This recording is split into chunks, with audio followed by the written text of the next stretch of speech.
Deməli yoldaşlar, bu mövzumuz direct speech-dir və bu B2 səviyyəsinin əsas mövzularından biridir. Bu və sonrakı mövzuda reported speech-dir. Bunlar ikisi də bir-birindən əlaqəli mövzulardır. Direct speech nədir? Deməli, direct speech bizim başqasının dediyini gəlib bir başqasına çatdırarkən istifadə etdiyimiz bir formadır. Buna Azərbaycanda vasitəli nitq, vasitəsiz nitq deyirlər. Bu reported speech və direct speech-ə.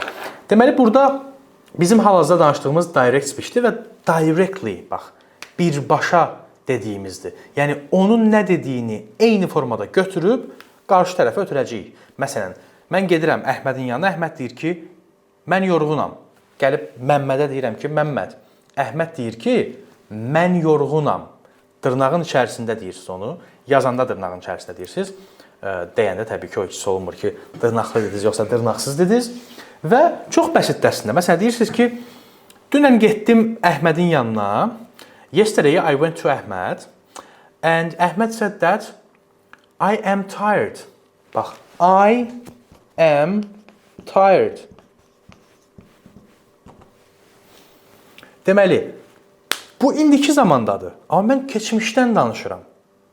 Keçmişdən danışdığım mövzunu orada o indiki zamanda deyib deyə mən də qarşı tərəfə indiki zamanda deyirəm.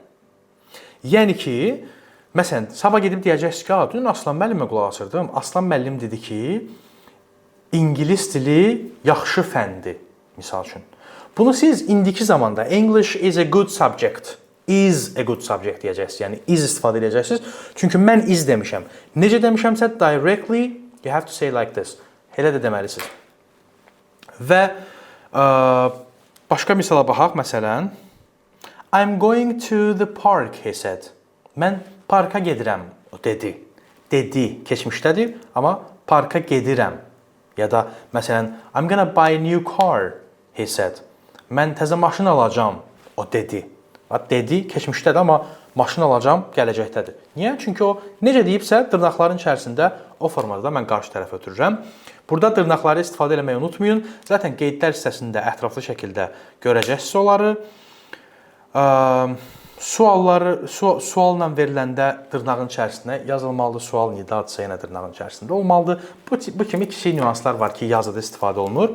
Onlar artıq mütləq şəkildə qeydlərə baxın və daha dərindən başa düşəcəksiniz. Bundan sonraki mövzu reported speech-dir. Bunu artıq report edib, bir növ özümüzünkiləşdirib deyəcəyik. Həmin mövzuda görüşərik birlikdə. Özünüzə yaxşı baxın.